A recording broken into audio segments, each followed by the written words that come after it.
बोलिए ऋषि सिद्धि गणेश जी महाराज की जय, लक्ष्मी माता की जय, सरस्वती माता की जय, श्री कृष्ण भगवान की जय, राधे रानी की जी जय, वेदम व्यास जी की जय, भागवत गीता की जय।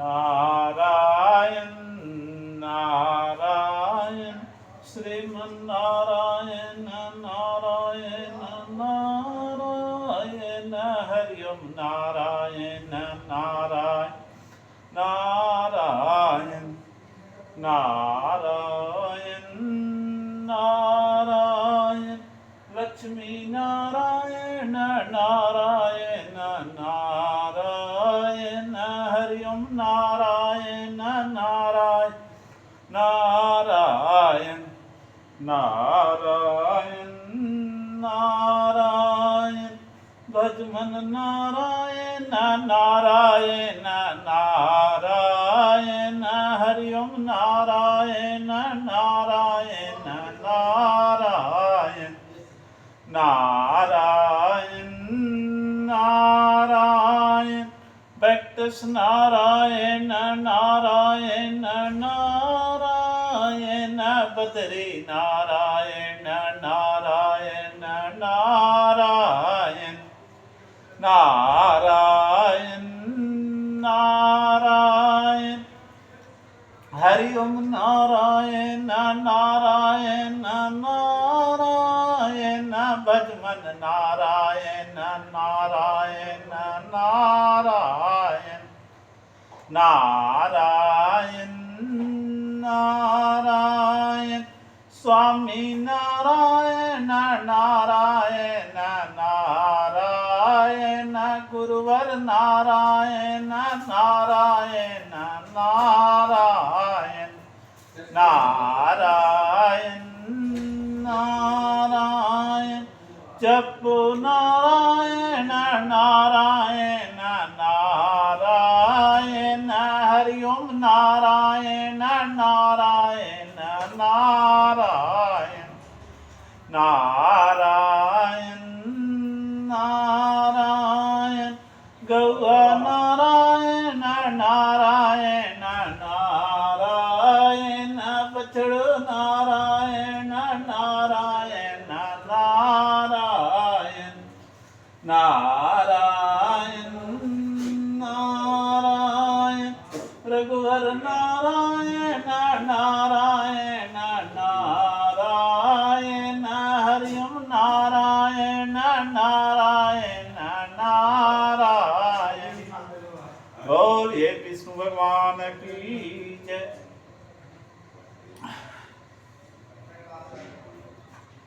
ओम विश्वानि देव सवित्र दुर्तानि परशुभ यत्र भद्रतननाय शुभ त्वमेव माता च पिता त्वमेव त्वमेव बन्धु च सखा त्वमेव विद्या द्रविणं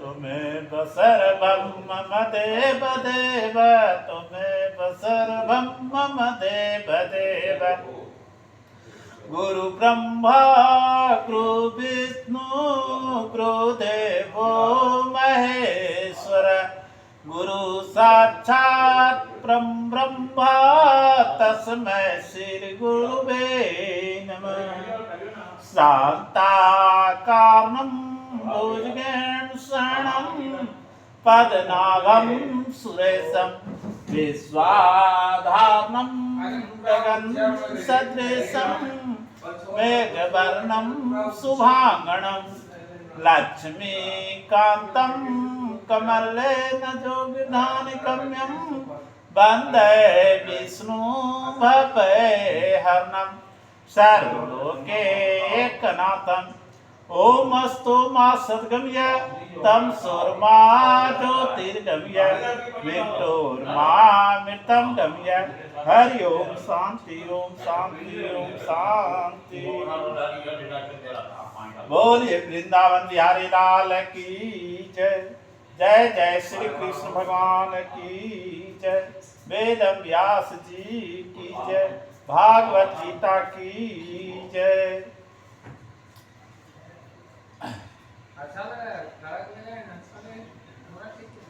पीछे के श्लोक में भगवान बताए थे प्रत्येक मनुष्य की अपनी प्रकृति को साथ लेकर ही जन्म होता है, अतः उसे अपनी प्रकृति के अनुसार कर्म करने ही पड़ते हैं। तो इसलिए अब भगवान आगे के श्लोक में प्रकृति को शुद्ध करने का उपाय बताते हैं। इंद्रिय सेन्द्रिय स्वार्थे राग द्वेषे व्यवस्थितो तयोर्न भस्मागच्छतो हास्य परिपंथनो। इंद्रिय सेन्द्रिय स्वार्थे राग द्वेषी व्यवस्थित, माने प्रत्येक इंद्रिय के प्रत्येक विषय में राग द्वेष के अलग अलग स्थिति बताने के लिए यहाँ इंद्रियस्य व्यवस्थितो, माने प्रत्येक इंद्रिय के प्रत्येक विषय में राग द्वेष के अलग अलग स्थिति बताने के लिए यहाँ इंद्रियस्य पद 2 बार प्रयुक्त हुआ। तात्पर्य यह है कि प्रत्येक इंद्रिय श्रोत्र त्वचा नेत्र रचना और घृणा के प्रत्येक विषय शब्द स्पर्श रूप रस और गंध में अनुकूलता प्रतिकूलता को मान्यता से मनुष्य को राग द्वेष स्थित रहते हैं। तो इंद्रियों के विषय में अनुकूलता का भाव होने पर मनुष्य का उस विषय में राग हो जाता है और प्रतिकूलता के भाव होने पर उसे विषय में द्वेष हो जाता है। तो वास्तव में देखा जाए तो राग द्वेष इंद्रियों के विषयों में नहीं रहते। यदि विषयों में राग द्वेष स्थित होते तो एक ही विषय सभी को समान रूप से प्रिय अथवा अप्रिय लगता, परंतु ऐसा होता नहीं। तो जैसे वर्षा किसानों को तो प्रिय लगती है पर कुम्हार को अप्रिय, तो एक मनुष्य को तो प्रिय लगती है पर कुम्हार को अप्रिय। तो एक मनुष्य को भी कोई विषय सदा प्रिय और अप्रिय नहीं लगता। जैसे ठंडी हवा गर्मी में अच्छी लगती है पर सर्दी में बुरी, तो इस प्रकार सब विषय अपने अनुकूलता या प्रतिकूलता के भाव से ही प्रिय अथवा अप्रिय लगते हैं। अर्थात मनुष्य विषयों में अपना अनुकूल या प्रतिकूल भाव करके उनको अच्छा या बुरा मानकर राग द्वेष कर लेता है। इसलिए भगवान ने राग द्वेष को प्रत्येक इंद्रियों को प्रत्येक विषय में स्थित बताया। तो वास्तव में राग द्वेष माने हुए अहम रहते हैं, माने हुए अहम में रहते हैं, माने घमंड जो अंदर माना गया है उसमें रहते हैं। तो शरीर से माना हुआ संबंध ही अहम कहलाता है। अतः जब तक शरीर से माना हुआ संबंध रहता है तब तक उसमें राग द्वेष रहते हैं, और वही राग द्वेष बुद्धि मन इंद्रियां और इंद्रियों के विषय में प्रतीत होते हैं। तो इसी मन इंद्रियां और इंद्रियों के विषय में प्रतीत होते हैं। तो इसी अध्याय के 37वें 43वें श्लोक तक भगवान ने इन्हीं राग द्वेष को काम और क्रोध के नाम से कहा।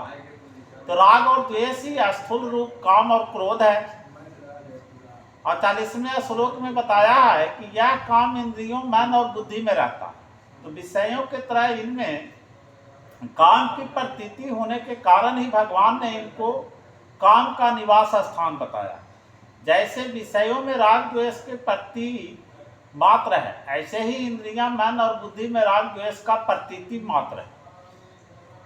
ये इंद्रियां मन और बुद्धि तो केवल कर्म करने के कारण है, इनमें काम क्रोध अथवा राग द्वेष है ही कहाँ। इसके सिवाय दूसरे अध्याय के 59वें श्लोक में भगवान कहते हैं कि इंद्रियों के द्वारा विषयों का ग्रहण न करने वाले पुरुष के विषय तो निवृत्त हो जाते हैं, पर उनमें रहने वाला उसका राग निवृत्त नहीं होता।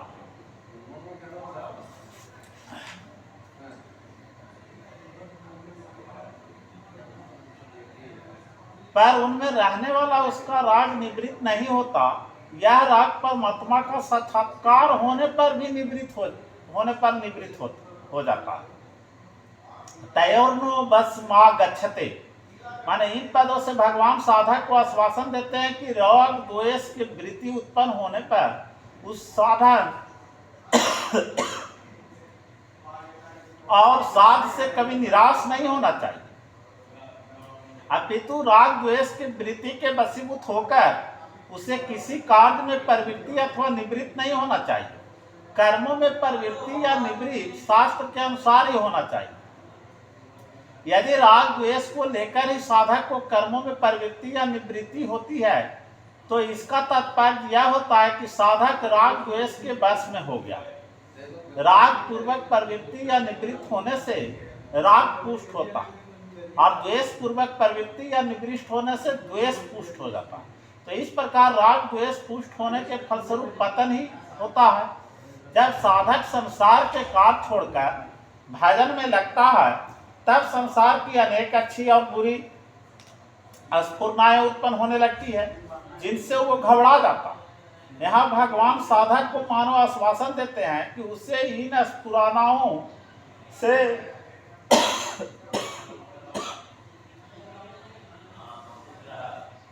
घबराना नहीं चाहिए। माने भगवान साधक को आश्वासन देते हैं कि उसे इन स्फुरनाओं से घबराना नहीं चाहिए। इन स्फुरनाओं के वास्तव में सत्ता ही नहीं, क्योंकि ये उत्पन्न होते हैं और वो सिद्धांत है कि उत्पन्न होने वाले वस्तु नष्ट होने वाली होती है। अतः विचार पूर्वक देखा जाए तो स्फुरनाएं आ नहीं रही है तो प्रत्युत जा रही है। कारण यह है कि संसार का कार्य करते समय अवकाश न मिलने से स्फुरनाएं दबी रहती और संसार का कार्य छोड़ते ही अवकाश मिलने से पुराना संस्कार स्फुरनाओं के रूप में बाहर निकलने लगते। अतः साधक को इन अच्छी या बुरी स्फुरनाओं से भी राग द्वेष नहीं करना चाहिए। प्रत्युत सावधानी पूर्वक इनकी उपेक्षा करते हुए स्वयं तटस्थ रहना चाहिए। इसी प्रकार उसे पदार्थ, व्यक्ति, विषय आदि में भी राग द्वेष नहीं करना चाहिए। तो राग द्वेष पर विजय पाने का उपाय, तो राग द्वेष के वशीभूत होकर कर्म करने से राग द्वेष पुष्ट होते हैं और अशुद्धि प्रकृति का रूप धारण कर लेते हैं। प्रकृति के अशुद्धि होने पर प्रकृति की अधीनता रहती है। ऐसी अशुद्धि प्रकृति की अधीनता से होने वाली कर्म मनुष्य को बांधते हैं। अतः राग द्वेष के वश में होकर कोई प्रवृत्ति या निवृत्ति नहीं होना चाहिए। यह उपाय यहाँ बताया गया। इससे पहले भगवान कह चुके हैं कि जो मेरे मत के अनुसार करता है वो कर्म बंधन से छूट जाता। इसीलिए राग द्वेष की वृत्ति के वश में न होकर भगवान के मत के अनुसार कर्म करने से राग द्वेष सुगमता पूर्वक मिट जाता। तात्पर्य यह है कि साधक संपूर्ण कर्मों को और अपने को भी भली भांति भगवत दर्पण कर दे और ऐसा मान ले कि कर्म मेरे लिए नहीं है, प्रत्युत भगवान के लिए ही है। जिनसे कर्म होते हैं वे शरीर, इंद्रियां, मन, बुद्धि आदि भी भगवान के ही है और मैं भी भगवान का ही। फिर निष्काम, निर्मम और निसंताप होकर कर्तव्य कर्म करने से राग द्वेष मिट जाते हैं।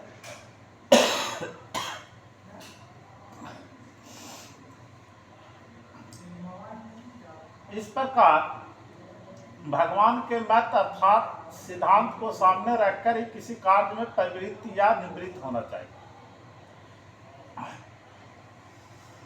सूर्यता धर्म सर्वस्यम श्रुत्वा चैवा वर्धाय ताम आत्मना प्रतिकूलानि परेशान न चमारत। महर्षि वेद व्यास का वचन है, हे मनुष्य, तुम लोग धर्म का सार सुनो और सुनकर धारण करो।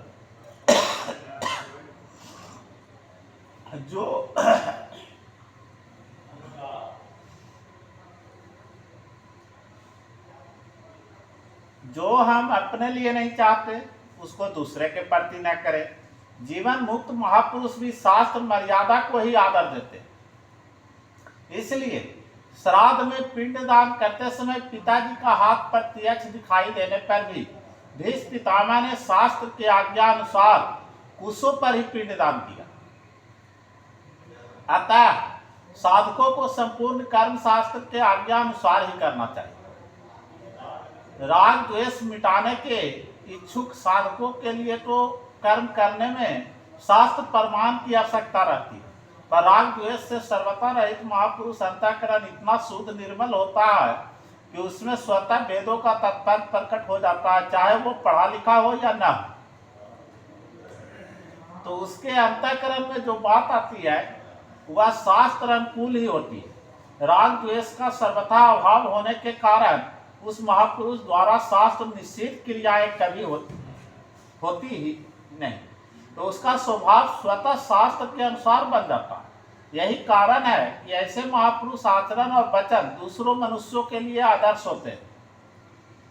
अतः उस महापुरुष के आचरणों और वचनों के अनुसार करने से साधक का राग द्वेष भी मिट जाता है।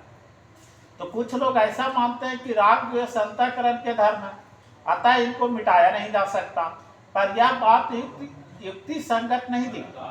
वास्तव में राग द्वेष अंतःकरण के आगंतुक विकार है, धर्म नहीं।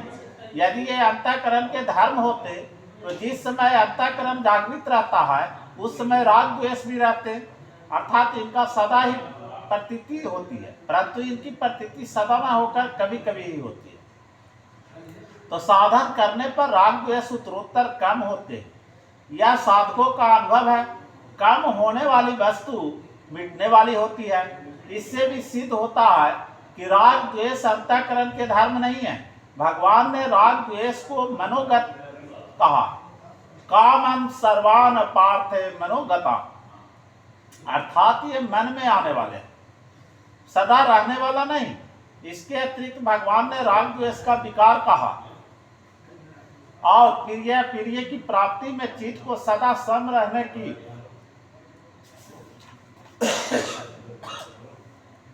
साधन कहा, सम रहने की साधन कहा। तो यदि राग द्वेष अंतःकरण के धर्म होते तो ये समचित्ता रूप साधन बन ही नहीं सकता। धर्म अस्थायी रहता है और विकार अस्थायी, तो अर्थात आने जाने वाले होते हैं। राग द्वेष अंतःकरण में आने जाने वाले हैं, अतः इनको मिटाया जा सकता। प्राकृतिक और पुरुष दोनों भिन्न भिन्न हैं, इन दोनों के विवेक स्वतः सिद्ध है। पुरुष इस विवेक को महत्व न देकर प्राकृतिक जन्म शरीर से एकता कर लेता है और अपने को एक देशीय मान लेता है। यह जड़ चेतन का तदात्म्य ही अहम कहलाता है। तो इसी में राग द्वेष रहते हैं। तात्पर्य यह है कि अहंता में राग द्वेष रखते हैं और राग द्वेष से अहंता पुष्टि होती है, पुष्ट हो जाती है, मजबूत हो जाती है। तो यही राग द्वेष बुद्धि में प्रतीत होते हैं, जिससे बुद्धि में सिद्धांत आदि को लेकर अपनी मान्यता प्रिय और दूसरों की मान्यता प्रिय लगती है। तो फिर ये राग द्वेष मन में प्रतीत होते हैं, जिससे मन के अनुकूल बातें प्रिय और प्रतिकूल बातें अप्रिय लगती है। फिर यही राग द्वेष इंद्रियों में प्रतीत होते हैं, जिससे इंद्रियों के अनुकूल विषय प्रिय और प्रतिकूल विषय अप्रिय लगते हैं। तो यही राग द्वेष इंद्रियों के विषय में अपनी अनुकूलता और प्रतिकूलता को भावना को लेकर प्रतीत होते हैं। अतः जड़ चेतन की ग्रंथि रूप अहंता माने मैंपन को मिटने पर राग द्वेष का सर्वथा अभाव हो जाता है, क्योंकि अहंता पर ही राग द्वेष टिके हुए हैं। मैं सेवक हूँ, मैं जिज्ञासा हूँ, मैं भक्त हूँ। ये सेवक, जिज्ञासु और भक्त जिसे मैं में रहते हैं, उसी मैं में राग द्वेष भी रहते हैं। राग द्वेष न तो केवल जड़ में रहते हैं और न केवल चेतन में ही रहते हैं, प्रतीत जड़ चेतन के माने हुए संबंध में रहते हैं। तो जड़ चेतन के माने हुए संबंध में रहते हुए भी ये राग द्वेष प्रधानता जड़ में रहते हैं। जड़ चेतन के तादात्म्य में जड़ का आकर्षण जड़ अंश में ही होता है, पर तदात्म्य के कारण वो चेतन में दिखता है। जड़ का आकर्षण ही राग है। अतः जब साधक शरीर अपना स्वरूप मान लेता है, तब उसे राग द्वेष को मिटाने में कठिनाई प्रतीत होता है, परंतु अपने चेतन स्वरूप की ओर दृष्टि रहने से उसे राग द्वेष से मिटाने में कठिनाई प्रतीत नहीं होती, कारण कि राग द्वेष स्वतः सिद्ध नहीं है,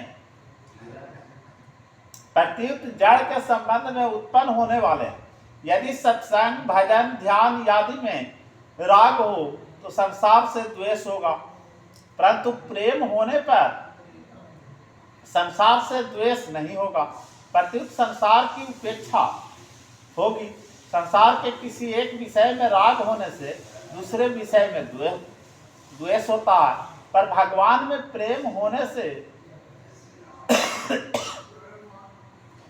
संसार से वैराग होता, और वैराग होने पर संसार से सुख लेने की भावना समाप्त हो जाती है और संसार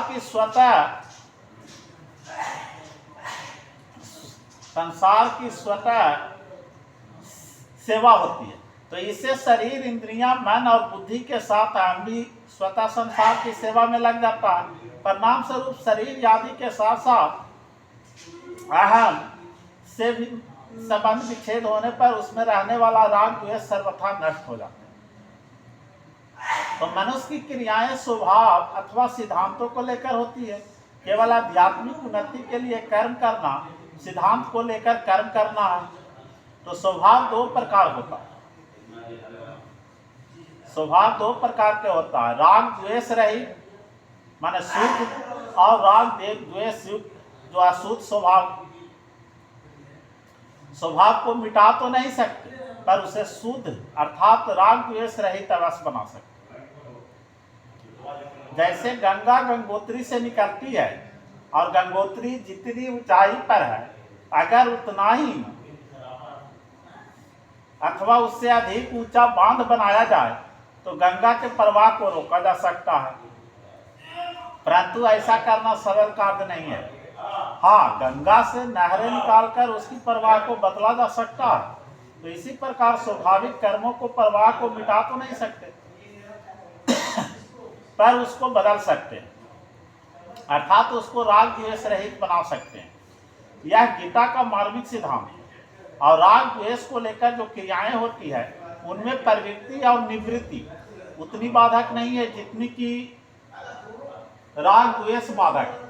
इसलिए भगवान ने राग द्वेष को त्याग करने की ही सच्चा त्यागी कहा है, और राग द्वेष की ओर पढ़ाया साधक का ध्यान नहीं जाता, इसलिए उसकी प्रवृत्ति और निवृत्ति राग द्वेष पूर्वक होती है। अतः राग द्वेषी से रहित होने के लिए साधक को सिद्धांत सामने रखकर ही समस्त क्रियाएं करनी चाहिए, फिर उसका स्वभाव स्वतः सिद्धांत के अनुरूप और शुद्ध बन जाता है।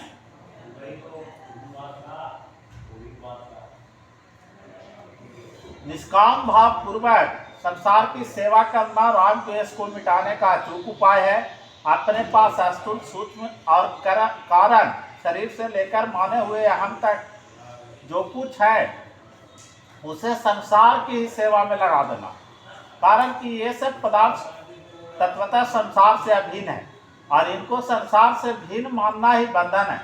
तो स्थूल शरीर से क्रियाओं और पदार्थों का सुख, सूक्ष्म शरीर से चिंतन का सुख और कारण शरीर से स्थिरता का सुख नहीं लेना।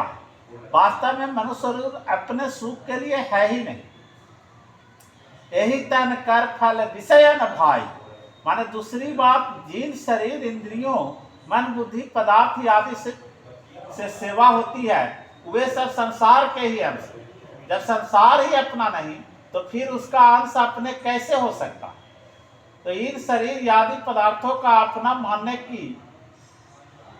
मानने से सच्ची सेवा हो ही नहीं सकती, क्योंकि इससे ममता और स्वार्थ भाव उत्पन्न हो जाता है। और इसलिए इन पदार्थों का उसी को मानना चाहिए जिसकी सेवा की जाए। जैसे भक्त पदार्थों को भगवान को ही मानकर भगवान को ही अर्पण करता है। तब दियम वस्तु गोविंदा तुभमेव समर्पय, माने ऐसे ही कर्म योगी पदार्थों को संसार का ही मानकर संसार के अर्पण करता है। माने इसी श्लोक से सेवा संबंधी मार्मिक बात यह है कि सेवा वही कर सकता जो अपने लिए कभी कुछ नहीं चाहता। सेवा करने के लिए धनादि पदार्थों की चाह तो कामना है ही, सेवा करने की चाह भी कामना ही है, क्योंकि सेवा की चाह होने से धनादि पदार्थों की कामना होती है तो इसलिए अवसर प्राप्त हो और योग्यता हो तो सेवा कर देनी चाहिए, पर सेवा का कामना नहीं करना चाहिए। दूसरे को सुख पहुंचाकर सुखी होना और मेरे द्वारा लोगों को सुख मिलता है, ऐसा भाव रखना। सेवा के बदले में किंचित भी मान बढ़ाई चाहना, मान बढ़ाई मिलने पर राजी होना वास्तव में भोग है, सेवा नहीं। कारण कि ऐसा करने से सेवा सुख भोग में परिणत हो जाती है, अर्थात सेवा अपने सुख के लिए हो जाती है। अगर सेवा करने में थोड़ा भी सुख लिया जाए तो वो सुख धनादि पदार्थों में महत्व बुद्धि पैदा कर देता है, जिससे क्रमशः ममता और कामना की उत्पत्ति होती है।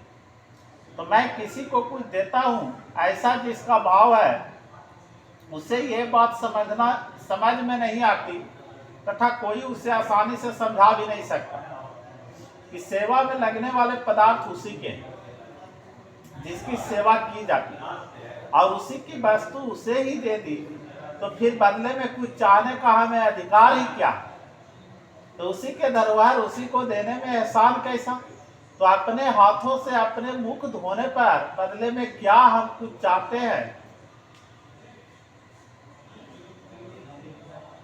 अपने हाथों से अपने मुख धोने पर बदले में क्या हम कुछ चाहते हैं? नहीं। तो शंका, सेवा तो धनादि वस्तुओं के द्वारा ही होती है, वस्तुओं के बिना सेवा कैसे हो सकती है? अतः सेवा करने के लिए भी वस्तुएं की चाह न करने से क्या तात्पर्य? तो समाधान, स्थूल वस्तुओं से सेवा करना तो बहुत स्थूल बात है। वास्तव में सेवा भाव है, कर्म नहीं, और कर्म से बंधन और सेवा से मुक्ति होता है। तो सेवा का भाव होने से अपने पास जो वस्तुएं हैं वह स्वतः सेवा में लगती है। भाव होने से अपने पास जितनी वस्तुएं हैं उन्हीं से पूर्ण सेवा हो जाती है, इसलिए और वस्तुओं को चाहने की आवश्यकता ही नहीं है।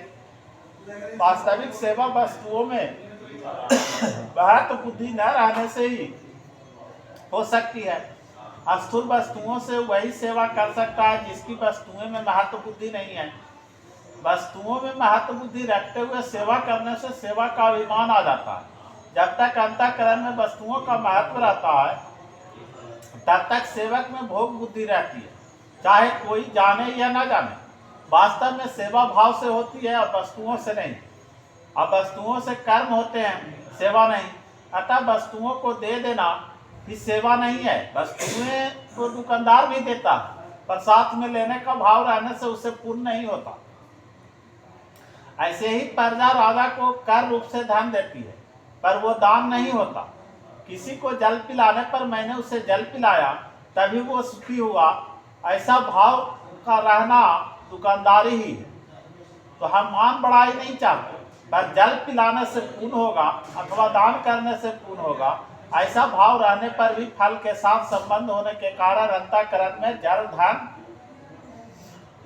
फल के साथ जल धन आदि वस्तुओं को महत्व अंकित हो जाता। तो वस्तुओं का महत्व अंकित होने पर वास्तविक सेवा नहीं होती। प्रत्युक्त लेने का भाव रहने से असत्य के साथ संबंध बना रहता है, चाहे जाने या न जाने। इसलिए वस्तुओं को दूसरे के सेवा में लगाकर दान पुण्य नहीं करना, प्रत्युक्त उन वस्तुओं से अपना संबंध तोड़ना। तो हमारे द्वारा वस्तु उसी को मिल सकता है जिसका उस वस्तु पर अधिकार है, अर्थात वास्तव में जिसकी वो वस्तु है उस वस्तु देने से हमारा ऋण उतरता है। यदि दूसरों को किसी वस्तु को हमसे अधिक आवश्यकता है तो उस वस्तु का वही अधिकारी है और दूसरा अपने अधिकार की ही वस्तु लेता है। हमारे अधिकार की वस्तु दूसरा ले ही नहीं सकता। एक बात खास ध्यान देने की है कि सच्चे हृदय से दूसरों की सेवा करने से जिसका वो सेवा करता है उसके हृदय में सेवा भाव जागृत होता है। और यह नियम है, सच्चे हृदय से सेवा करने वाला पुरुष स्थूल दृष्टि से तो पदार्थों की सेवा में लगाता है, पर सूक्ष्म दृष्टि से देखा जाए तो वो सेव के हृदय में सेवा भाव जागृत करता है। तो प्रत्येक साधक के लिए संसार केवल कर्तव्य पालन का क्षेत्र है, सुखी दुखी होने का क्षेत्र नहीं। संसार सेवा के लिए, संसार में साधक को सेवा ही सेवा करनी चाहिए। सेवा करने में सबसे पहले साधक का यह भाव होना चाहिए कि मेरे द्वारा किसी का किंचन मात्र भी हित न हो। संसार में कुछ प्राणी दुखी रहते हैं और कुछ प्राणी सुखी रहते हैं, तो दुखी प्राणी को देखकर दुख हो जाना और सुखी प्राणी को देखकर सुखी हो जाना भी सेवा है, क्योंकि इससे दुखी और सुखी दोनों व्यक्तियों का सुख का अनुभव होता है।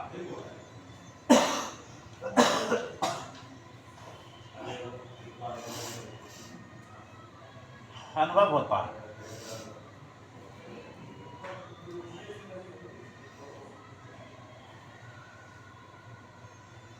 दूसरा दुखी है तो उसके साथ हम किसी भी हृदय से दुखी हो जाएं तो उसका दुख कैसे मिटे?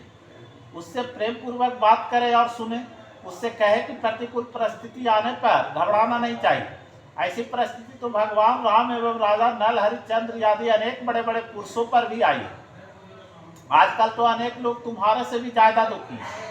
हमारे लायक कोई काम हो तो कहना, ऐसी बातों से वो राजी हो जाएगा। ऐसे ही सुखी व्यक्ति से मिलने पर भी हम भी हृदय से सुखी हो जाए कि बहुत अच्छा हुआ, तो वो राजी हो जाएगा। तो इस प्रकार हम दुखी और सुखी दोनों व्यक्तियों की सेवा कर सकते हैं। दूसरे के दुख और सुख दोनों में सहमत होकर हम दूसरों को सुख पहुंचा सकते हैं। तो केवल दूसरों को हित का भाव निरंतर रहने की आवश्यकता है। जो दूसरे के दुख से दुखी और दूसरों को सुख से सुखी होते हैं वे संत होते हैं। गोस्वामी तुलसीदास जी महाराज ने संतों के लक्षण में कहा है, दुख दुख सुख सुख देखे पैर। माने यहाँ शंका होती है कि यदि हम दूसरों के दुख से दुखी होने लगे तो फिर हमारा दुख कभी मिटेगा ही नहीं, क्योंकि संसार में दुखी तो मिलते ही रहे। इसका समाधान यह है कि जैसे हमारे ऊपर कोई दुख आने से हम उसे दूर करने की चेष्टा करते हैं, ऐसे ही दूसरे को दुखी देखकर अपने शक्ति के अनुसार उसका दुख दूर करने की चेष्टा होनी चाहिए।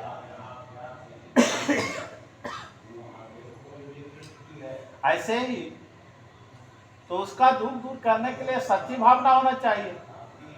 अतः दूसरे के दुख से दुखी होने का तात्पर्य उससे दुख को दूर करने का भाव तथा चेष्टा करने में, जिससे हमें प्रसन्नता ही होगी, दुख नहीं। और दूसरे के दुख से दुखी होने पर हमारे पास शक्ति, योग्यता, पदार्थ आदि जो कुछ भी है वो सब स्वतः दूसरे को दुख दूर करने में लग जाए। तो दुखी व्यक्ति को सुखी बना देना तो हमारे हाथ की बात नहीं है, पर उसका दुख दूर करने के लिए अपने सुख सामग्री की उसकी सेवा में लगा देना हमारे हाथ की बात है। सुख सामग्री के त्याग से तत्काल शांति की प्राप्ति होती है। सेवा करने का अर्थ है सुख पहुंचाना। साधक का भाव मां का चीता दुख भाग भवे, माने किसी को किंचन मात्र भी दुख न हो।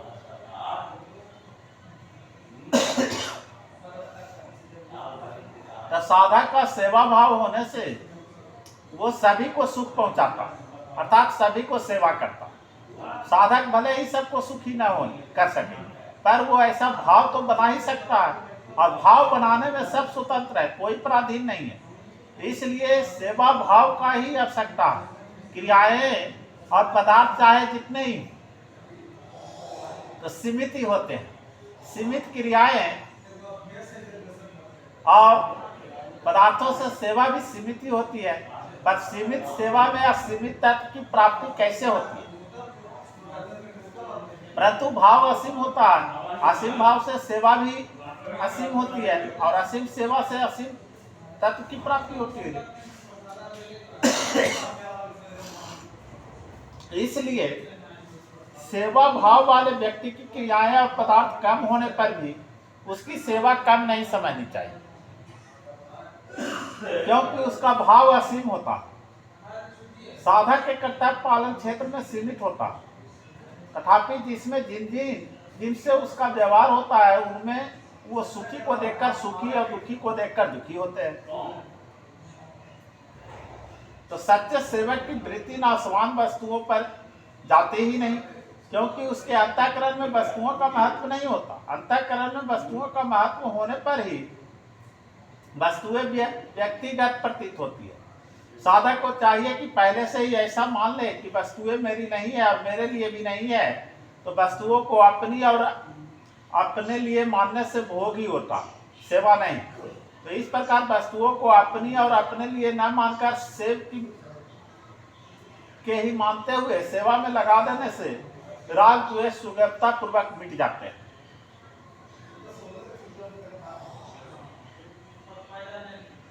स्वाभाविक कर्मों को त्याग करना तो हाथ की बात नहीं, पर उन कर्मों को राग द्वेष पूर्वक करना या न करना बिल्कुल हाथों की बात है। तो साधक जो कर सकता है वही करने के लिए भगवान आज्ञा देते हैं कि राग द्वेष युक्त स्फुरना उत्पन्न होने पर भी उसके अनुसार कर्म मत करो, क्योंकि वे दोनों ही परमार्थिक मार्ग के लुटेरे हैं। ऐसे करने में साधक स्वतंत्र है। वास्तव में राग द्वेष स्वतः नष्ट हो रहे हैं, पर साधक उन राग द्वेष को अपने में मानकर उन्हें सत्ता दे देता है और उसके अनुसार कर्म करने लगता है। इसी कारण वो दूर नहीं होते। यदि साधक राग द्वेष को अपने में न मानकर उसके अनुसार कर्म न करे तो वो स्वतः नष्ट हो जाए।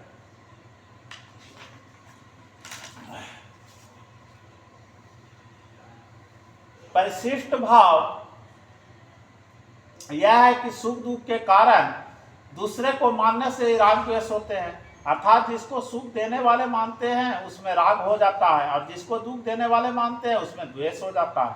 अतः राग द्वेष अपनी भूल से पैदा होती है, इसमें दूसरे कोई कारण नहीं है। राग द्वेष होने के कारण ही संसार भागवत स्वरूप नहीं दिखता, प्रत्युत जड़ और नाशवान दिखता। अगर राग द्वेष न हो तो जड़ता है ही नहीं, प्रत्युत सब कुछ चिन्मय परमात्मा ही है। वासुदेव सर्वम। अगर मन बुद्धि में राग द्वेष यदि कोई दोष पैदा हो जाए तो उसके बस में नहीं होना चाहिए, अर्थात उसके अनुसार कोई निषिद्ध क्रिया नहीं करनी चाहिए। उसकी वशीभूत होकर क्रिया करने से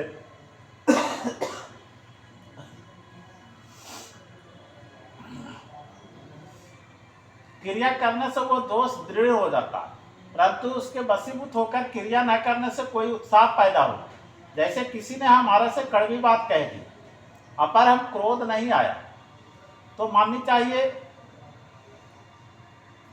क्रोध नहीं आया तो हमारे भीतर एक उत्साह प्रसन्नता होगी कि आज तो हम बच गए, परंतु इसमें अपने बल न मानकर भगवान की कृपा माननी चाहिए कि उनकी कृपा से हम बच गए,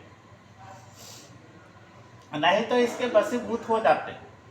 इस तरह साधक को कभी भी कोई दोष दिखे तो वो उसके वशीभूत ना हो और उसको अपने में भी ना माने।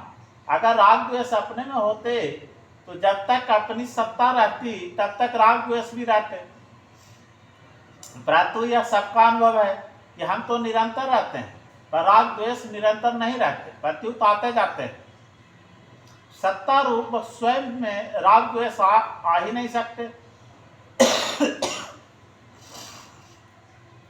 कारण कि हमारा विभाग अलग नहीं रहता, प्रत्युत आते जाते हैं।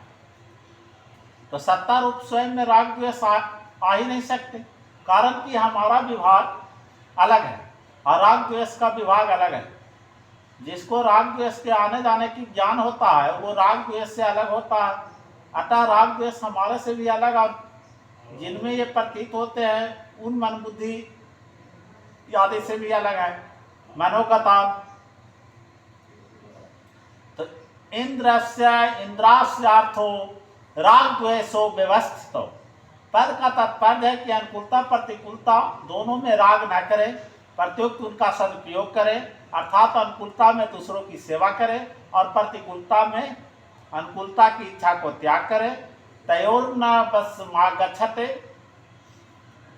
पदों का तात्पर्य है कि अनुकूल प्रतिकूलता में सुखी दुखी ना हो, सुखी दुखी होना, फलासक्त होना, फलासक्त मनुष्य बन जाता है और फलसक्त तो निबध्यते। माने संबंध यह है कि राग द्वेष के वश में ना होकर क्या करना चाहिए और क्या नहीं करना चाहिए, इसके उत्तर भगवान आगे के श्लोक में देंगे। बोलिए वृंदावन बिहारी लाल की जय। जय जय श्री कृष्ण भगवान की जय। वेदम व्यास जी की जय। भागवत गीता की जय।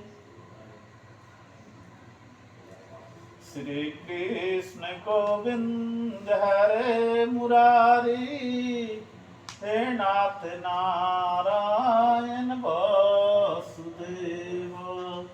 श्री कृष्ण गोविंद हरे मुरारी, हे नाथ नारायण वासुदेव।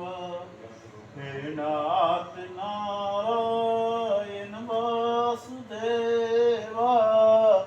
हे नाथ नारायण वासुदेव। श्री कृष्ण गोविंद हरे मुरारी, हे नाथ नारायण वासुदेव। हे नाथ नारायण वासुदेवा। हे नाथ नारायण वासुदेवा। हे नाथ नारायण वासुदेवा। हे नाथ नारायण वासुदेवा। श्री कृष्ण गोविंद हरे मुरारी, हे नाथ नारायण वासुदेवा। तुम्ही ओ माता पिता तुम्ही ओ, हे नाथ नारायण वासुदेवा। तुम्ही ओ माता पिता तुम्ही हो, हे नाथ नारायण वासुदेवा। श्री कृष्ण गोविंद हरे मुरारी, हे नाथ नारायण वासुदेवा। तुम्ही हो बंधु सखा तुम्ही हो, हे